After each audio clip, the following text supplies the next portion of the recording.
अब जैसे जो कबीले, जो मजहब या कोई परिवार हिंदू है चाहे मुसलमान सिख है ईसाई, जो मांसाहारी है, तो उनके बच्चे जन्म से ही देख रहे हैं कि ये मांस खाना उनके लिए एक गाजर मूली होगी।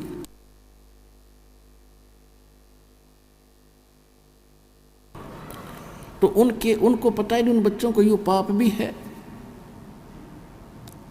और ये कितना घोर पाप है। आए है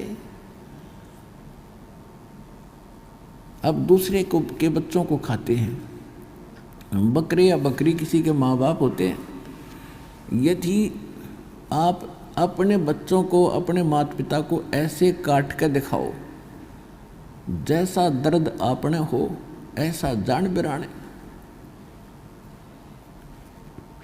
तो इन बातों से फिर ज्ञान होता। जैसे एक भगत बता रहा था कि मेरा मित्र एक मुसलमान था और उसका फादर इतनी नर्म आत्मा का व्यक्ति था, वो ये कहा करता कि जिस दिन ये लोक वेद बना रखा है इन्होंने मुसलमानों ने, और घर पे बकरे को बलि देते हैं, बिस्मिल करते हैं, कलमा पढ़ते हैं, घर लाके एक प्रसाद बना के सारे परिवार को खिलाते हैं, तो जब वो उसको ज़बह करते थे, काटते हैं ना, वो घर से निकल जाया करता, वह मेरे से देखा नहीं जाता।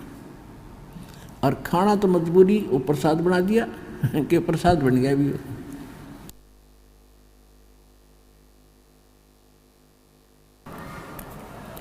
और क्या लोकवेद बना रखा है इन मुल्ला और काजियों ने कि हम बकरे को बेरहमी से नहीं मारते। हिंदू लोग तो झटके से मारते हैं, वो तो बेरहमी से मारते हैं। हम बकरा काटते हैं या गाय काटते हैं, हम भगवान का कलमा पढ़ते हैं, मंत्र जाप करते हैं, और उसके पढ़ने से उस बकरे की आत्मा तो स्वर्ग चली जाती है और ये मांस प्रसाद बन जाता है। ऐसा लोक वेद बना रखे।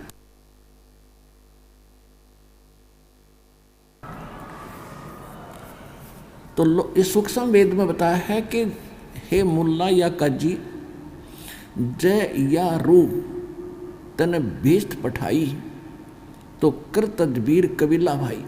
ओए होए, यदि आपके इस फार्मूले से इस बकरे की आत्मा को यदि स्वर्ग मिल जाता, भीष्ट मिलती है, तो भाई अपने परिवार के सदस्य ने भेज कर दिखा दे, इस तरह से कलमा पढ़ कर नाड़ काट के गर्दन काट दे, जब जानो तेरे फार्मूला सही है।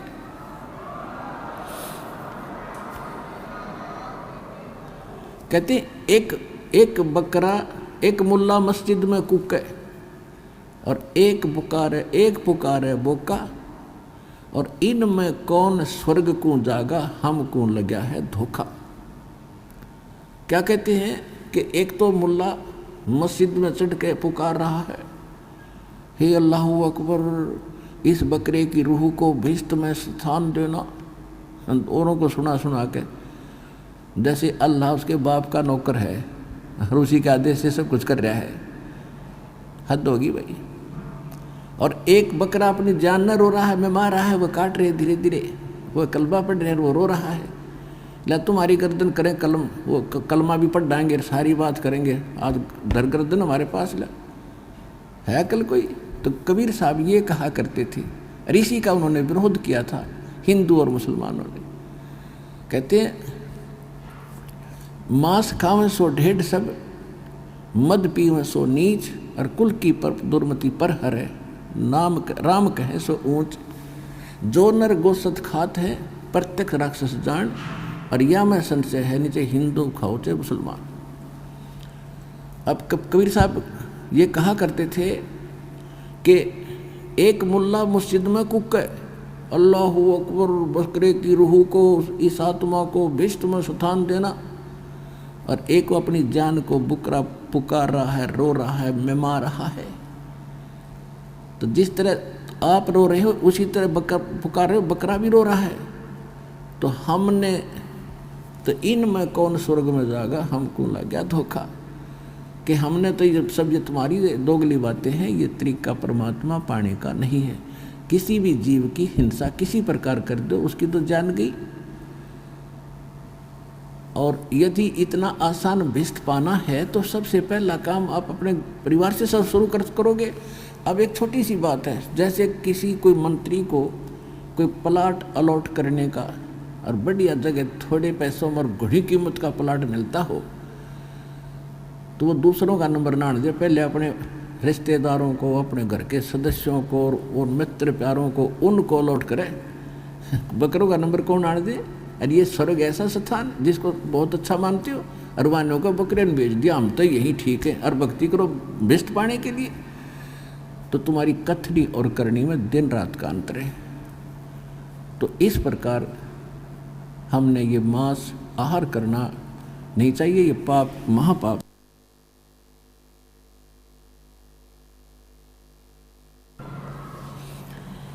अब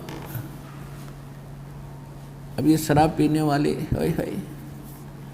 यहाँ कम से कम भी ये जितने तकरीबन सभी 90% वो भक्त हैं जो लगभग ये सभी विकार किया करते थे, और आज परमात्मा की कृपा से, उनके आशीर्वाद प्रसाद से आत्मा को नफरत होगी, ग्लानि होगी ऐसे घिनौने कर्मों से, रिश्वतखोरी से, चोरी और जारी से, और ये मांस आहार, सुरापान, भांग, तम्बाकू, सुल्फा, गांजा, ये सारी बुक्की वगैरह सब त्याग दी, क्योंकि ये नर आहार नहीं, ये राक्षसों का आहार है। एक शराब पीकर उसके बच्चे बता रहे थे,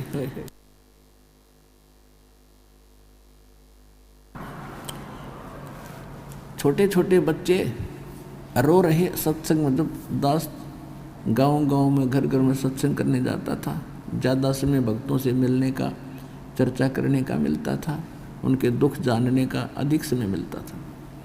वैसे तो परमात्मा अंतर्यामी है, आप जो भी मनोकामना लेकर आए हो उसे छुपी नहीं। यदि आप मर्यादा से रहोगे और सच्ची सब लगन से भक्ति करोगे, कहते हैं चीटी पायल बाजे पैर साहिब सुनता है सब डर। आप वैसे भी आकर के लाइन में खड़े होगे और जो तमन्ना आपकी है मालिक से छुपी नहीं, अंतर्यामी सारी जानते हैं। फिर भी हम जैसे एक दूसरे से कहते हैं तो आत्मा थोड़ी सी शांत होती है। तो वो कहने लगे जी, उनके बच्चे रोने लगे दोनों, एक लड़का था एक लड़की, एक 8 साल का, एक 10 वर्ष का, 2 लड़कियां थी, एक लड़का 2 लड़की थी। मैं बोला बेटा क्यों रो रही हो? तो उसकी माँ भी रोने लगी, उनकी दादी थी साथ में, कहने लगी इनका बाप ऐसा निकम्मा है, बढ़िया नौकरी है, डेली शराब पी के आता है और घर पर खाने को दाने नहीं इसका ये नहीं हो रही है। फिर वो बेटी, दोनों बच्चे तीनों रो रहा कर रुक गए, कहने लगे जो मेरा पापा आता है ना, मेरी माँ को पीटता आते ही, क्योंकि माँ कह देती होगी भाई तू मत पिया कर, और शराब भी न नोटोक दे उसका बाकी नहीं रहती। और उसका फर्ज भी बना कहने का बेचारी का, भाई क्यों नाश कर दिया, तू बच्चे भूखे बैठे तो टीटी पाक का आ गया। तो रोज़ पीटता उसने नशे में। तो बच्चे कहते हैं पापा आता ना, हम तो चारपाई के नीचे छुप जाते हैं डरते। अरे तेरा गजब भैया, बच्चों को तो पापा का इंतज़ार होना चाहिए, पिताजी आएंगे, कोई केले लाएंगे, कोई फ्रूट लाएंगे, और द्वार पर खड़े पाने चाहिए। और उस राक्षस को देखकर बच्चे रस्सी उस चारपाई के नीचे घुस रहे हैं। तो पुण्यात्माओं, धीरे धीरे फिर मालिक की दया हुई, उसने भी दीक्षा ली, नाम ले लिया, बुराई छोड़ दी। कुछ ही दिनों के बाद उसके घर में सारी चीज़ होगी, मोटरसाइकिल खरीद ली। अब बच्चे कहाँ तो उससे डरा करते थे, कहाँ इंतज़ार करते पिताजी कुछ फल लेकर आ रहा होगा।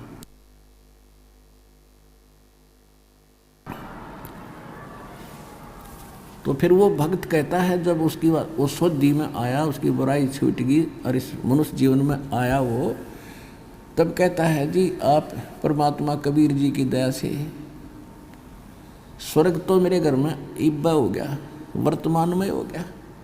और वह माई भी कह रही थी, और जहाँ आप ले जाने के लिए कह रहे हो वो सतलोक, वो सुख तो फिर न्यारा ही होगा।